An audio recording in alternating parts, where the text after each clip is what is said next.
cell 13. Open your mouth. Spread your legs. Clear. Let's go.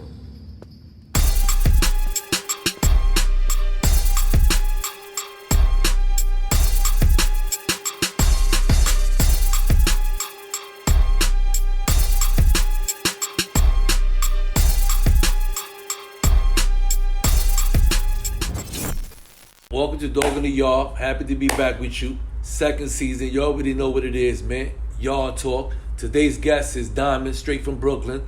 Diamond did 8 years in prison for burglary. So Diamond's gonna break down the whole vibe of how she went upstate, to a male facility and how she did the bid. And almost at the very end of her bid, she was asked a couple times by the staff and by the facility administration to get transferred to a female facility. I mean, obviously she did 8 years in prison around a bunch of men, and she felt probably comfortable doing time around a bunch of men and getting all the attention that she probably wanted to at that point. So that whole transition from going from a male prison to a female prison, she was afraid of that. She didn't know how to react to that. But with all that being said, let's just get right to the interview, man. Let's welcome Diamond to Dog in the Yard, man. You already know. Yard talk. Your boy Pistol Pete, man. Get at me.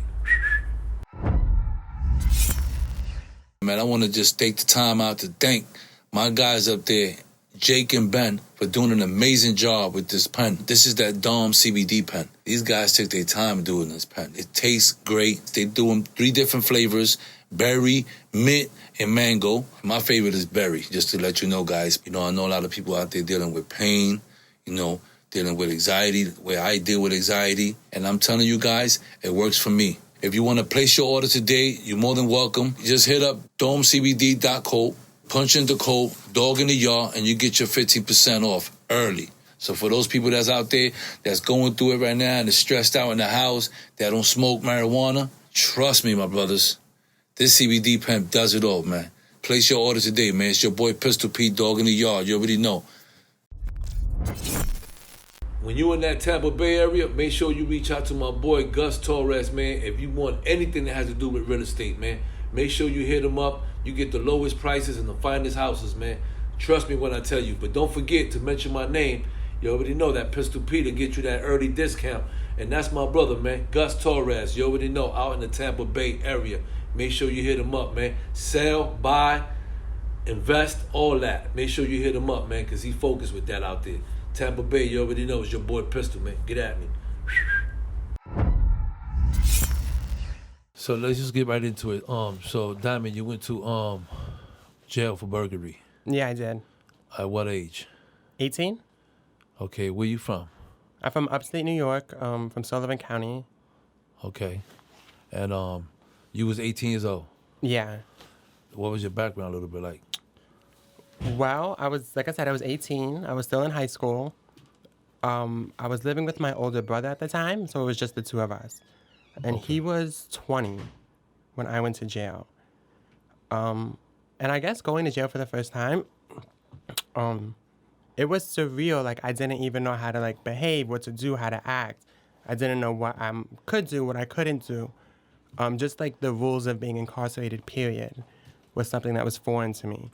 So it's how do I take that moment and adjust quickly to further avoid any problems I could have? Okay. So you was afraid? Yeah, of course. Absolutely. Just a different... I was unused to violence, number one. Unused to it. I saw it, never was involved in it. So yeah, I guess I was more so afraid of what I didn't know. As opposed to being incarcerated, which is kind of funny. Right. So when you got there, when you got arrested and all that, what jail they took you to? The first jail I went to was Katsaki. So I went to Katsaki, and I remember my first week there, I had saw somebody get cut really bad, in front of me, and I just broke down in tears because I've never seen anything like that in my life before, ever.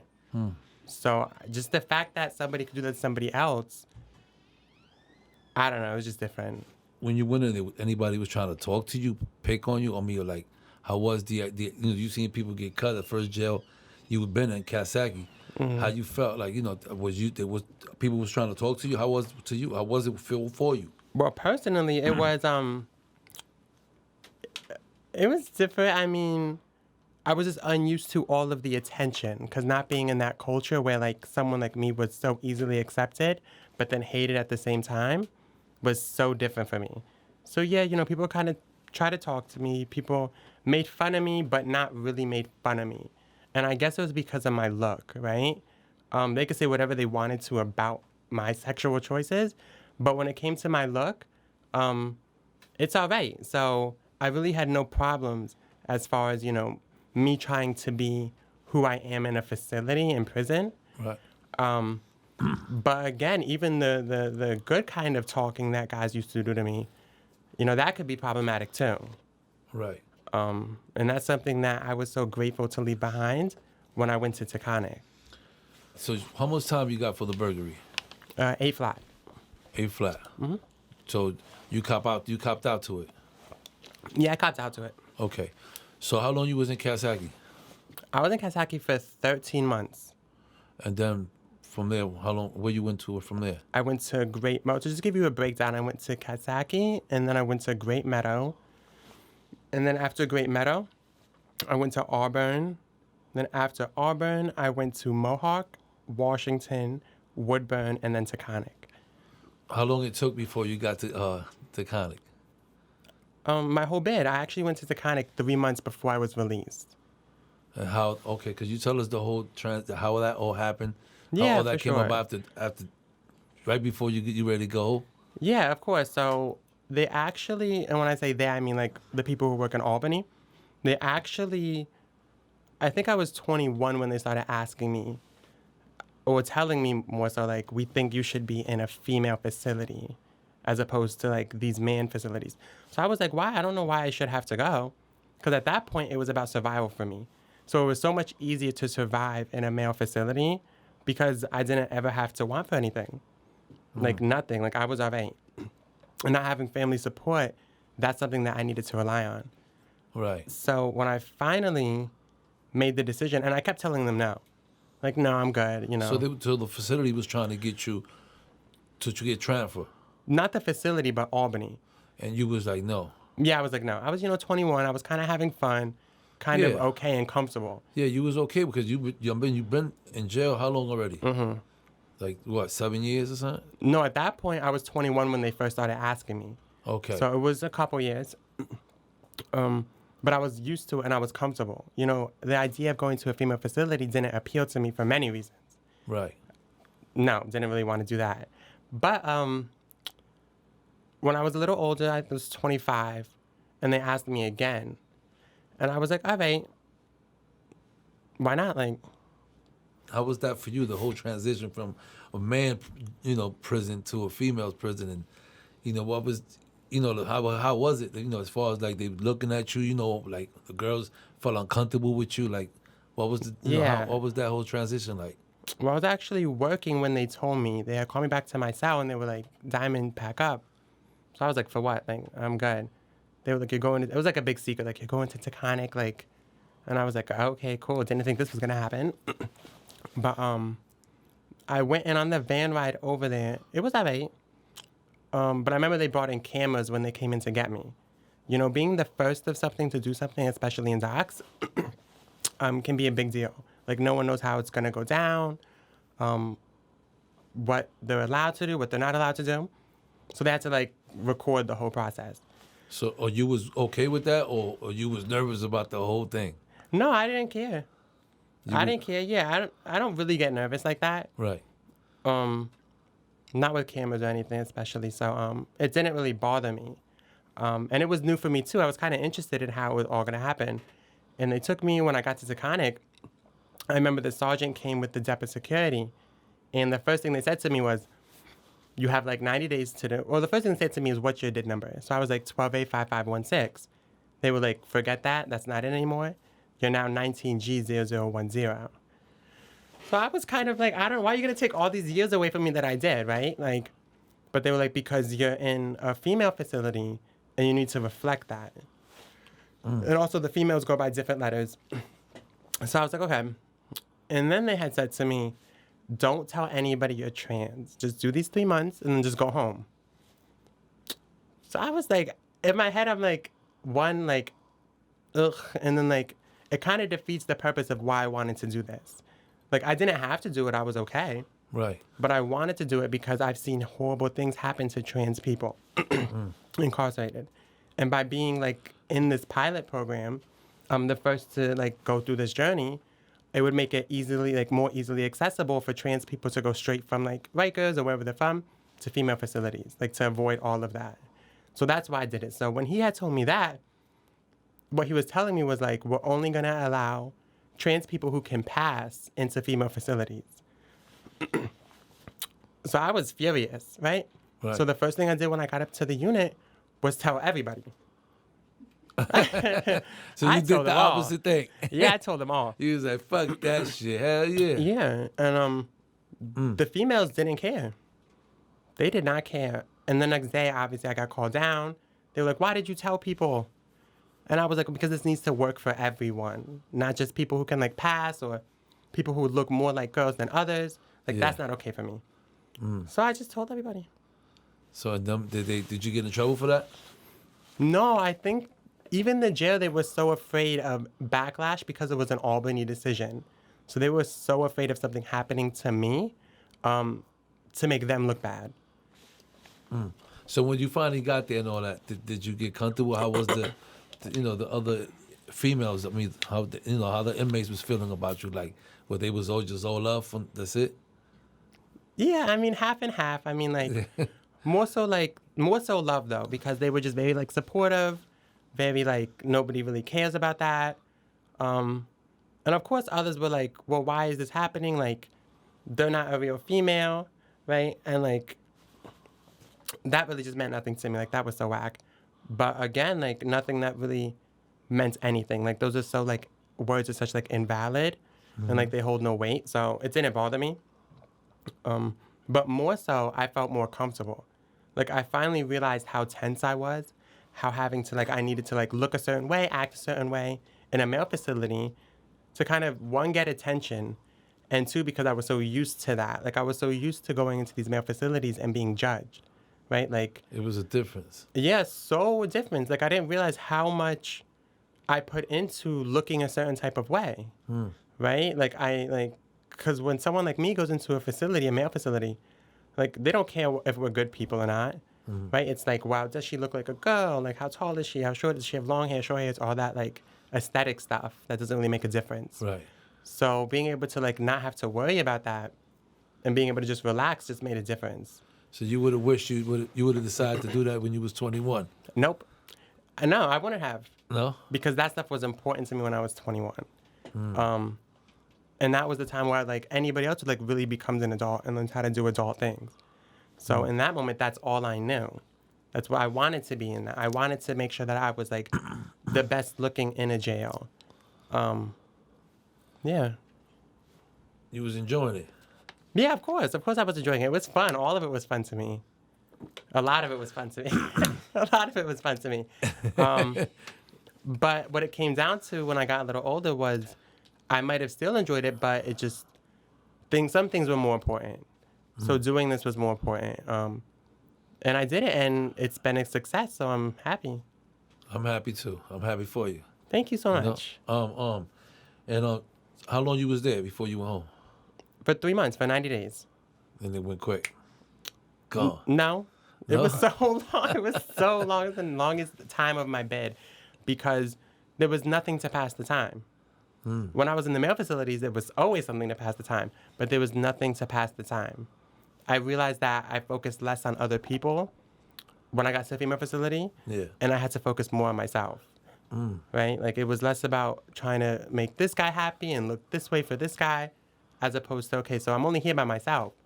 You know, no one's checking for me except for the occasional, like, big female. So it's time to work on myself. Right.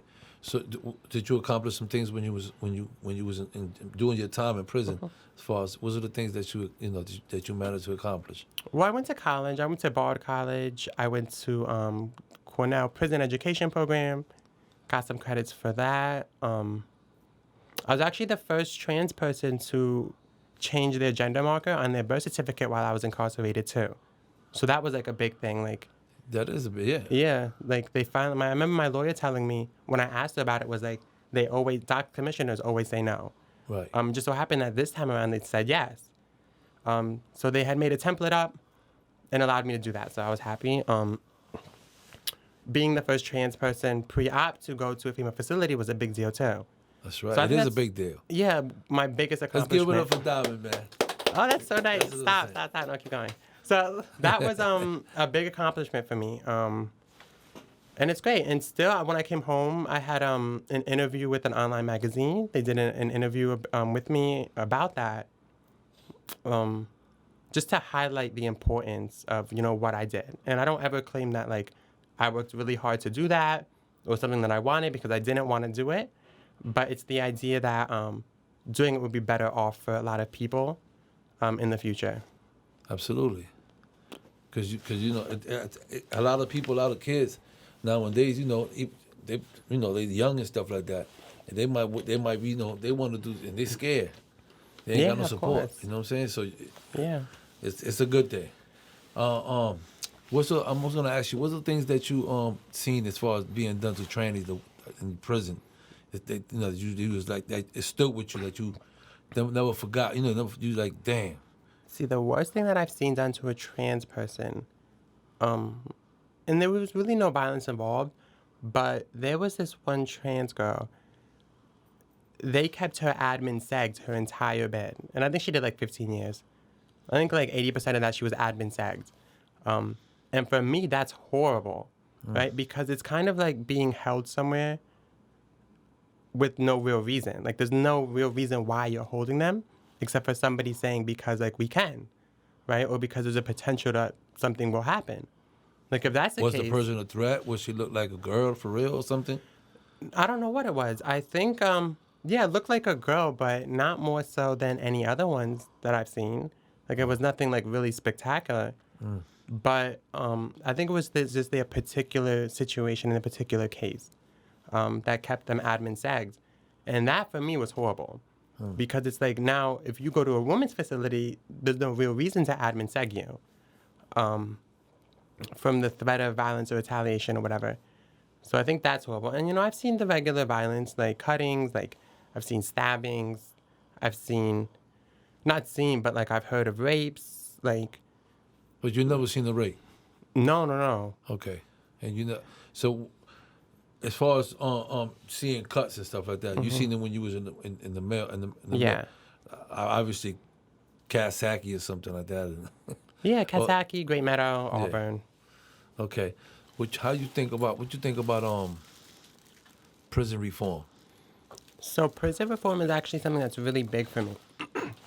So for me, it's this idea of how do you make prison acceptable by nature? Because obviously we all know that prison is inhumane, right? So how do we change the rules, the laws, the policies to make it work for everyone in a safe way?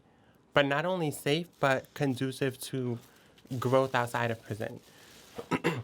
Because a lot of people, they leave prison and they haven't grown in prison. They have all of these different programs and activities that are designed to help people upon their release to be working civilians that make the right choices. But we know that that's not the case. And why is that not the case? It's not the case because these programs are designed to pass time. They're designed to, have a mark of completion for the parole board, for your stipulations, and you go on your way. So prison reform right now, I believe, is still dragging in its progressive state. I feel like there's not enough publicity to the nature of prison reform. I don't think people, they only care about the bigger issues, like, as I was just talking about, closing Rikers. That's a big thing, but what happens when that's over? I think they're working more towards how inhumane prisons are, as opposed to what people are actually getting out of prison, and it being a thing that works to really help individuals while they're incarcerated. The same thing is true for housing. A lot of it is directed to upon your release. A lot of the things, the issues are upon your release, upon your release. But what about on the inside? Like, as we know, you can't do a lot of real work while you're still incarcerated. So when you get out, you're left to now start this work. And at least for me, it's like when I'm worrying about housing and trying to find a job and trying to just, be doing the right thing, that work should have started while I was incarcerated. And I did a little bit of the work, by going to school, by making just the right decisions for the most part. But the work needs to start while people are incarcerated. So I think what needs to be worked on... So they could be ready, more prepared. Yeah, absolutely. Like, you can't start looking for secure housing while you're in prison because nobody allows you to do it. It's not a thing. So now you're sending people home to shelters, people are homeless, when that could have been started while you were incarcerated. You think if you have 20 years to do, if you start that when you're first incarcerated, by the time you leave, you've already had a place to live. And even, like, all these programs are done towards the end of your bid. And for me, that's just not enough. So it's about how do we create policies and how do we put them in place? One, that they're able to sustain the doc system, which is a horrible one to begin with. So how do you make them work within that system? But then how do you make sure that they actually work for the people who are involved? Okay. So how long you been home? Since April of this year. Good. Yeah. And so what you been doing since you been home? Well, I work for the Fortune Society, and I actually came home and got an internship there. And that was 10 weeks. When that was over, I had to get a part-time job because, I need to make a paycheck. And like 3 weeks into that, I got a call from them that said that they wanted to hire me full-time. So currently, that's what I'm doing. Good for you. Yeah, thank you. So I do that. I go to school at night. It's good. Yeah, so I'm trying to get that taken care of. And besides that, that's pretty much my life right now. That's a good thing. Yeah. You focus. Yeah. Well, I'm happy that you came by. I appreciate you, sharing your story with me and all that. Yeah, of course. Because it's for the youth. Everything Yeah. that we do here, this is a platform for all ex-convicts, female, Very good. trannies. This is an open Yeah. door for everybody. We don't judge nobody. Over here, we love everybody. So this is that platform for that. So I'm just happy that you came by. I appreciate you, coming by and all that in your interview. Diamond. Yeah, of course. Thank you so much. All right, you take care of yourself, Thank Diamond. you. But I You too. appreciate you, man, coming, man. Appreciate it. I want to first and foremost thank Diamond for coming through. The story was like I never heard it before, and my experience of doing time in the penitentiary and the Fed penitentiary all over the state, all over the Fed, and the U.S. history. This is the first. You know what I'm saying? So I hope you guys enjoy the interview and the story and all that, because it's real. And you already know it's your boy Pistol Pete, man. Dog in the yard. Get at me.